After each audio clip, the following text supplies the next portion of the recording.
तरंग शीकर समा स्वादेन देवाः समे आनन्दाभिविगाहनं विदधते लोकाश्च मोदान्विताः सत्ये सहसै सद्गुरुर्विजयते कारुण्यलीलाधरो हंसानां निजलोकतः सुखकरो बोधेन्दुरत्नाकरः यो ब्रह्माणं विदधाति पूर्वं यो वै वेदांश्च प्रहिणोति तस्मै तमः देवमात्मबुद्धिप्रकाशं मुमुक्षुर्वै शरणमहं प्रपद्ये मुमुक्षुर्वै शरणमहं प्रपद्ये। प्रेम और श्रद्धा के साथ सदगुरु का जयकारा लगाएंगे। आप सब लोग काफी संख्या में थोड़ा सा वैल्यू हाई करिएगा। प्रेम से बोलिए सदगुरु कबीर साहेब की जय, सदगुरु कबीर साहेब की जय, सब संत भक्त समाज की जय, आज के आनंद की जय, समस्त राम महल परिवार की जय। सत्य पुरुष परमात्मा हम सबके हृदय में विराजमान सदगुरु कबीर साहेब परम आदरणीय परम श्रद्धेय सभी भक्त सज्जन देवियों सज्जनों प्यारे बच्चों परम पावन अवसर आज हम सब लोग राम महल परिवार के प्रेम और श्रद्धा के आमंत्रण को स्वीकार कर यहाँ पर उपस्थित हुए हैं और उपस्थित होने का उद्देश्य है सदगुरु कबीर साहेब सत्य पुरुष परमात्मा की यह सात्विक ज्ञान यज्ञ आनंदी चौका आरती। मॉरिशस देश में 1834 से लेकर 1834 से लेकर के आज तक लगातार जो भी लोग बिहार से आए हैं अपने साथ कबीर साहब के दोहा भजन और उनकी यह सात्विक ज्ञान यज्ञ चौका आरती विधि को लाए और वो अक्षुण्ण रूप से यहाँ पर ये परंपरा चले चले। हमारे जो भजन गाने वाले संत हैं साधु हैं सभी गांव में पूरे मॉरिशस के छोटे से छोटे गांव में भी आपको कबीर साहब के भजन गाने वाले आज भी मिलते हैं और इतने वर्षों से ये परंपरा और घटी नहीं है, बढ़ती ही जा रही है। न केवल कबीर पंथी गैर कबीर पंथी भी कबीर साहब के दोहे साखियां भजन गाते हैं। तो आज एक अवसर है राम महल परिवार में हम सब लोग उपस्थित हैं। परम श्रद्धेय माता जी जिनके निमित्त से आज यह पूजा रखी गई है, मैं उनके बारे में कुछ शब्द कहना चाहूंगा।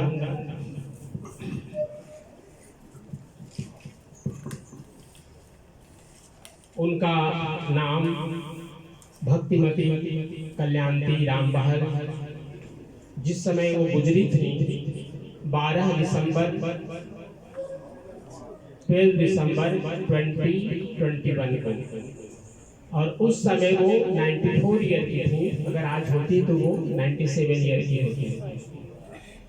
उनके 3 पुत्र श्री वीरेंद्र जी, श्री राजन जी और श्री राजेश जी। राजन भाई यहाँ पर हैं, राजेश जी यहाँ पर हैं और दोनों के परिवार भी यहाँ पर उपस्थित हैं। और इनके 3 बहनें अर्थात 2 बहनें भक्तिमती कल्याणती राम महल जी की 2 बेटियाँ भक्तिमती विश्वानी बैठी हुई हैं और दूसरी है भक्तिमती देवयानी और उनके परिवार भी आप सब लोग आए हैं फ्रांस से।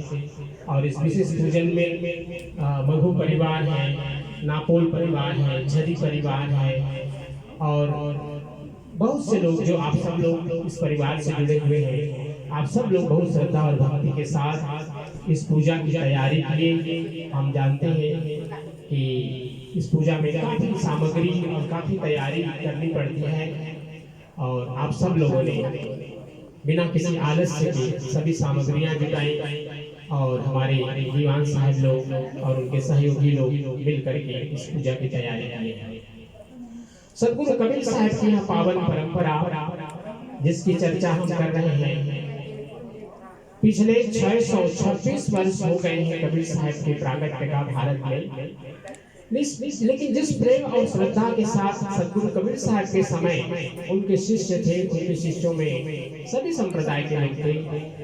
राम के मानने वाले, कृष्ण के मानने वाले, भगवान शिव के मानने वाले, माँ देवी दुर्गा के मानने वाले, हर परंपरा के लोग थे। द्वैत, अद्वैत, सगुण, निर्गुण सभी परंपरा के लोग थे। यहाँ तक कि मुसलमान लोग सदगुरु कबीर साहब के शिष्य थे। गुरु नानक साहब सिख परंपरा के आदि गुरु माने जाते हैं। गुरु नानक साहब वो भी सदगुरु कबीर साहब की शरणागति में आए, शिष्यत्व स्वीकार किया। तो कबीर साहब का यह अप्रतिम परंपरा जिसमें हम सब लोग अपने जीवन को समर्पित किए हैं, इसलिए नहीं कि जीवन में हम केवल एक ही परंपरा का अवगाहन करें, अपितु मॉरिशस में हम देखते हैं जितनी भी परंपराएं, जितने भी पूजा पाठ होते हैं, हम सभी लोग एक दूसरे के पूजा पाठ में भाग लेते हैं बहुत ही प्रेम और श्रद्धा के साथ। यही हमारी एकता है। मॉरिशस देश में हिंदुओं की एकता ही शक्ति है और इसी के कारण हम दिनों दिन आगे बढ़ते जा रहे हैं। ये परंपरा क्षुण्ण रहे, सदगुरु से प्रार्थना है। सदगुरु कबीर साहब के वाणियों में बहुत विषयों के बारे में जानकारी मिलती है। उनके 3 प्रमुख ग्रंथ बीजक, साखी ग्रंथ और शब्दावली। साखी ग्रंथ 84 अध्याय का ग्रंथ है, जिसमें 84 विषयों पर सदगुरु कबीर साहब ने साखियों के माध्यम से चर्चा की है। आज एक प्रसिद्ध भजन कबीर साहब का, जिसको आप सब लोग बार बार सुनते हैं, झीनी झीनी रे चदरिया बीनी, इस पर थोड़ी सी चर्चा करेंगे। सदगुरु कबीर साहब का यह भजन एक विशेष भजन है, जिसमें सदगुरु कबीर साहब ने हमारे सूक्ष्म शरीर को और स्थूल शरीर को दोनों को उन्होंने प्रस्तुत किया है। क्योंकि यह शरीर, कोई सोचता है कि हम खाते हैं तो मुख को सुख मिलता है, ऐसा नहीं है। हम देखते हैं तो दृष्टि को, आंखों को सुख मिलता है, ऐसा नहीं है। हम सुनते हैं, जैसे भी आप सुन रहे हैं मुझे, तो ऐसा नहीं कि सुनने से, अभी भजनों को आप लोगों ने सुना, कितना सुंदर भजन, तो भजनों को सुनने से, गानों को सुनने से, संगीत को सुनने से, या किसी भी प्रकार की आपकी कोई प्रशंसा कर रहा हो तो उसको सुनने से जो आनंद मिलता है, तो आनंद कान को नहीं मिलता है। स्पर्श करने से त्वचा को सुख नहीं मिलता है। ये सब माध्यम है, मीडियम है। सुख किसको मिलता है, ये प्रश्न उठता है मन में कि वास्तव में सुख किसको मिलता है। सदगुरु कबीर साहब उसी की चर्चा इस भजन में कर रहे हैं। साधो चदरिया झीनी रे झीनी, हे राम नाम रस भीनी, चदरिया झीनी रे झीनी। अष्ट कमल का चरखा बनाया, 5 तत्व की पूनी, 9-10 बांस भुवन को लागे, मूरख मैंने। ये भजन का प्रथम अंतरा है। सदगुरु कबीर साहब ने इसमें स्थूल शरीर की चर्चा की। क्या कह रहे हैं साहब, ये जो शरीर हमारा है, हम शरीर यह जब बना माता के गर्भ में, माँ के गर्भ में, तो हम अज्ञान थे, सज्ञान नहीं थे, अज्ञान थे। लेकिन उस अज्ञान के अवस्था में भी जो हमारे पूर्व जन्मकृत कर्म थे, उसके संस्कार हमारे साथ जुड़े हुए थे, और वो संस्कार हमारे साथ जुड़े हुए होने के कारण से अष्ट कमल का चरखा बनाया और 5 तत्व की पूनी। पूनी का अर्थ होता है रुई, जिसे आप यहाँ पर कोतो कहते हैं। तो ये 5 तत्व का पूनी, रुई से बना हुआ चादर है। चादर मतलब यहाँ पर कहते हैं जो बिछाते हैं या ओढ़ते हैं, उसको चादर कहते हैं। बेडशीट हो या फिर ओढ़ने की चादर हो। तो ये जब बना है तो अष्ट कमल का चरखा कहते हैं चक्र, मूलाधार चक्र से लेकर के हमारा जो सहस्रार चक्र है, ये पूरे 8 चक्र हैं। शरीर के अंदर में 8 चक्र हैं जो दिखाई नहीं देते हैं। कोई कहे कि हम ऑपरेशन करके देख सकेंगे ये चक्र किस रंग का है, कितने कमल के उसमें पंखुड़ियां बनी हुई हैं, इसको देख नहीं सकते। ये अदृश्य है और ये सूक्ष्म शरीर का स्वरूप है। अष्ट कमल का चरखा बनाया, 5 तत्व की पूनी। 5 तत्व हम सब लोग जानते हैं, क्षितिजल, पावक, गगन और समीर। क्षितिजल पावक, इसमें हम आकाश को केवल देखते हैं, लेकिन उसको कोई उसके संज्ञान हम नहीं कर सकते हैं। बहुत से लोग आकाश तत्व को तत्व ही नहीं मानते, 4 ही तत्व को मानते हैं, विशेष करके सांख्य दर्शन। उनका कहना है कि 4-10 हमें अंतिम 5वां जो तत्व है उसको मानने की आवश्यकता नहीं, तो उसके कोई कार्य नहीं है। लेकिन न्याय दर्शन कहता है शब्द गुणगम आकाश, आकाश की जब उसने परिभाषा की, तो अगर हम बात कर रहे हैं और एक आकाश तत्व न हो तो हमारी बात आपके कान तक नहीं जाएगी, क्योंकि इसका माध्यम आकाश तत्व ही है। तो सदगुरु कबीर साहब कह रहे हैं कि जो 5 तत्व है, रुई से 5 तत्व के इस कॉटन से ये शरीर का निर्माण हुआ। कहाँ हुआ? माँ के गर्भ में। 9-10 दास पुरन को लागे मूरख मैले की। सदगुरु कबीर साहब की बातें कभी कभी बड़ी कड़ी होती हैं, लगती हैं, चोट करती हैं, क्योंकि ये जो तत्व 5 तत्व का और अष्टकमल का बना हुआ यह शरीर है, इसको बनाने में कभी कभी 9 मास, कभी 8 मास, कभी 10 मास लग जाते हैं। माता के गर्भ में इस जीव के परिपक्व होने में इतने समय लग जाते हैं। लेकिन चूंकि वो समय बीत गया, जैसे ही एक बालक बालिका जन्म लिए भूल जाते हैं कि कितना परिश्रम से माँ के गर्भ में इस शरीर का निर्माण हुआ है। हम उन सभी चीजों को भूल जाते हैं जो हमें सहज में प्राप्त होता है।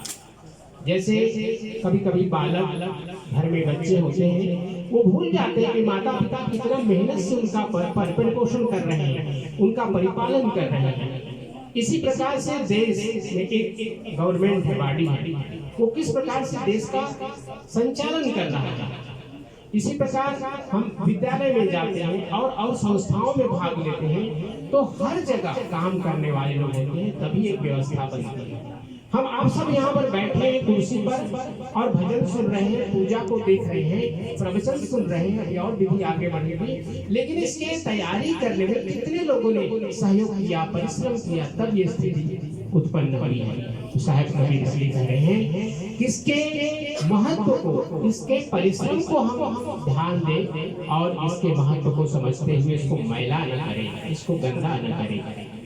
आगे साहब कबीर कहे दूसरे अंतरा में, जब मोरी चादर बनकर आई रंगरेज को दीनी, ऐसा रंग रंगा रंगरेज ने लाल लाल कर दीनी। साहब कबीर ने जगह कहा है, लाली देखन मैं चली मैं भी हो गई लाल, और लाली देखन मैं चली मैं भी हो गई लाल, और ऐसा उसमें रम गए खुद भी हो गए लाल। सदगुरु कबीर साहब दूसरे संतरा में कह रहे हैं कि चादर जब बंद करके गर्भावस्था से बाहर आता है ये चादर, तो उसमें क्या होते हैं, रंगरेज को देंगे। जब एक उम्र हो जाता है 4 साल 5 साल का, तो हम गुरु के पास भेजते हैं, स्कूल भेजते हैं, कॉलेज भेजते हैं, धीरे धीरे करके जैसे जैसे बड़ा होता है। और बहुत लोगों के भाग्य में नहीं है कि उनको सदगुरु की प्राप्ति हो, गुरुमुख हो सके, गुरु दीक्षा प्राप्त हो सके, ये बहुत लोगों के भाग्य में नहीं होता है। कुछ ही प्रतिशत लोगों को गुरु दीक्षा मिलती है। कुछ ही परंपराएं हैं जो गुरु दीक्षा के बाद ही धार्मिक जीवन में प्रवेश कराते हैं। लेकिन सभी लोग स्कूल, कॉलेज, विद्यालय, महाविद्यालय सभी लोग जाते हैं। तो साहब कबीर कह रहे हैं ये जो पूरा हमारा परिवार है, ये भी एक प्रकार का विद्यालय है, ये भी एक रंगरेज है। रंगने वाला को रंगरेज कहते हैं, जो रंगे कपड़ों को रंगने वाले को रंगरेज कहते हैं। तो ये परिवार हमें ज्ञान देते हैं, माता पिता के द्वारा, और भी जो हमारे भाई बंधु हैं उनके द्वारा हम ज्ञान प्राप्त करते हैं। अर्थात क्या अच्छा है क्या बुरा है ये हमें समाज सिखाता है। जब व्यक्ति जन्म लेता है तो उस समय बिल्कुल वो शुद्ध निर्गुण निराकार शुद्ध होता है। तीसरे अंतरा में साहब कबीर कह रहे हैं, चादर ओढ़ शंका मत करियो 2 दिन तुमको दीनी, मूर्ख लोग भेद न जाने दिन दिन मैली कीनी। चादर ओढ़ी, ऐसा है एक प्रश्न सबके अंदर में हो रहा है, सबके अंदर में जगता है, क्योंकि हम सब लोग किसी न किसी दिन तो मृत्यु का जो स्थान है सिमेट्री, सब लोग जाते हैं, स्मशान भूमि सब लोग जाते हैं, चाहे वो समाधि देने के लिए या जलाने के लिए, हम सब लोग जाते हैं। हम लोग सभी लोग कभी न कभी हॉस्पिटल जाते हैं अपने परिवारजनों को देखने के लिए, मिलने के लिए, उनको संवेदना व्यक्त करने के लिए। कभी कभी सब लोग इतने बीमार होते हैं कि हॉस्पिटल में भी जाना पड़ता है।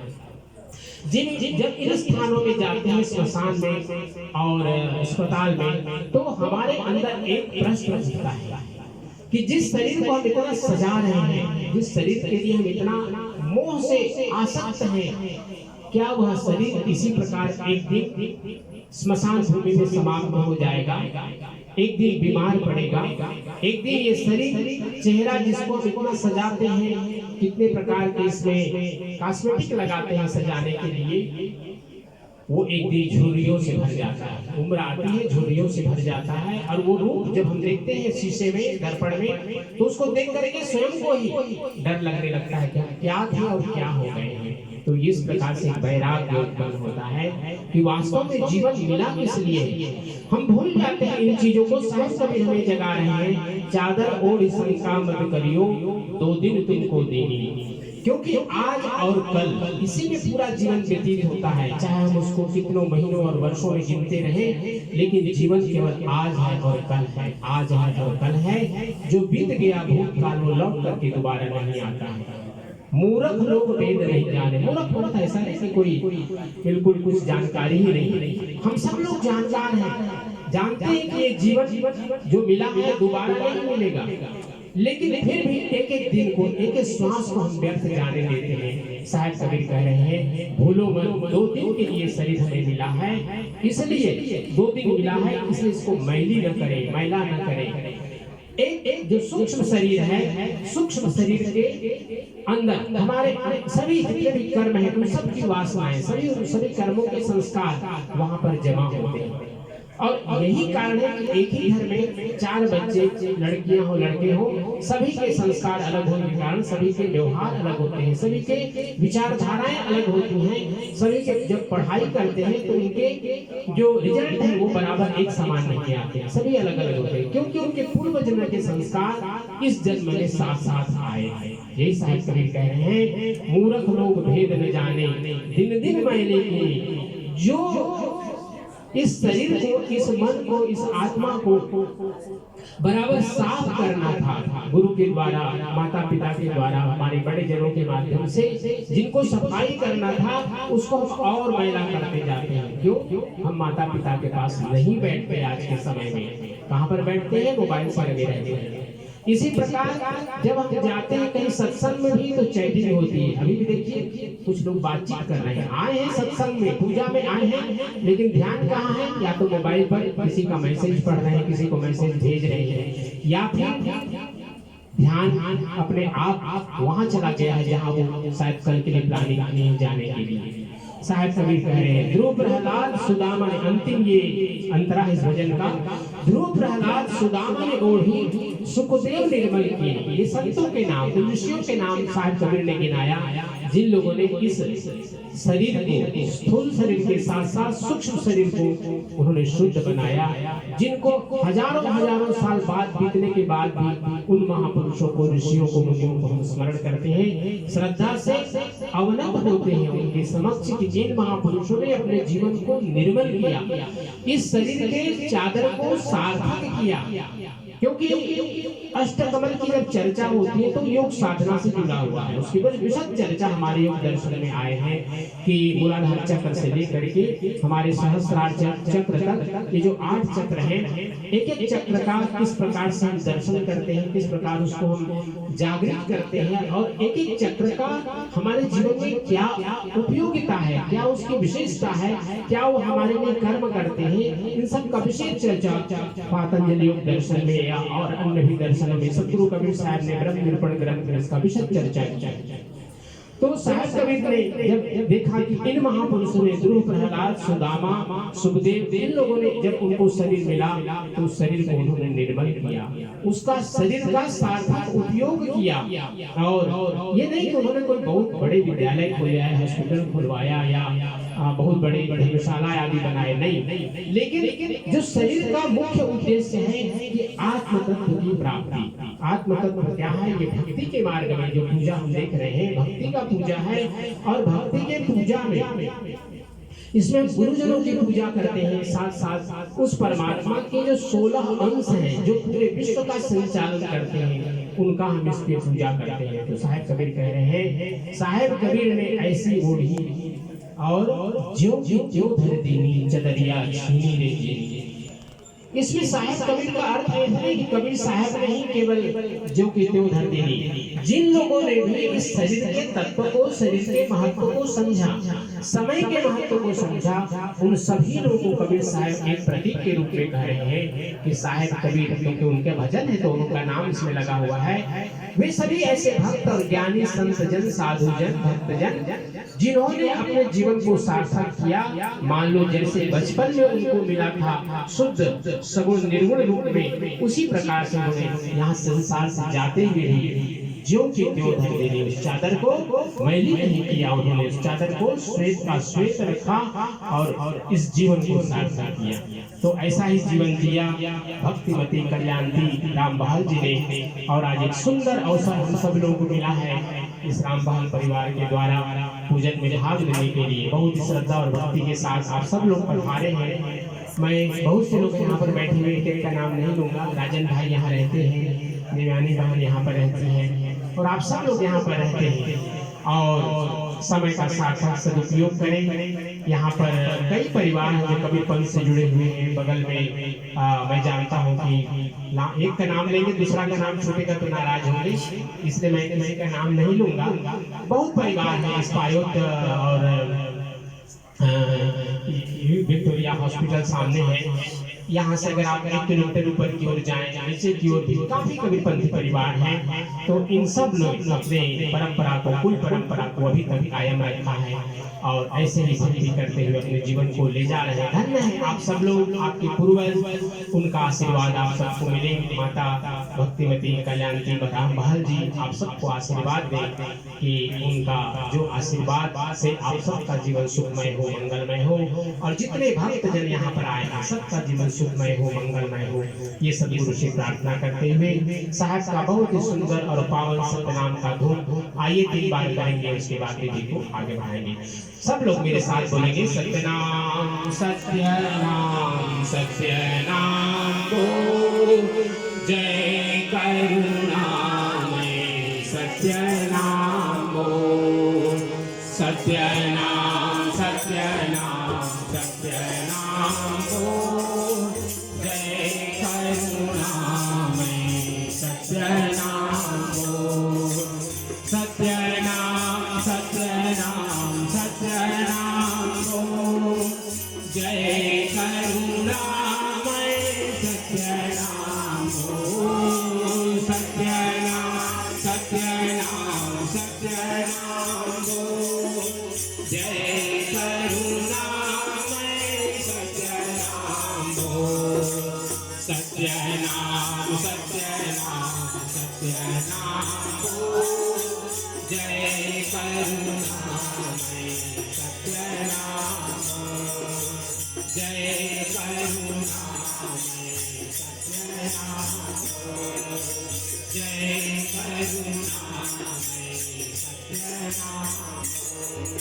जयकारा जोर से बोलेंगे, प्रेम से मुझे सदगुरु कबीर साहेब की जय, सदगुरु कबीर साहेब की जय, भक्त हंस जनों की जय, समस्त राम बहाल परिवार की जय। सदगुरु सत्य पुरुष परमात्मा के चरणों में आइए मिल करके 3 बार बंदगी करेंगे।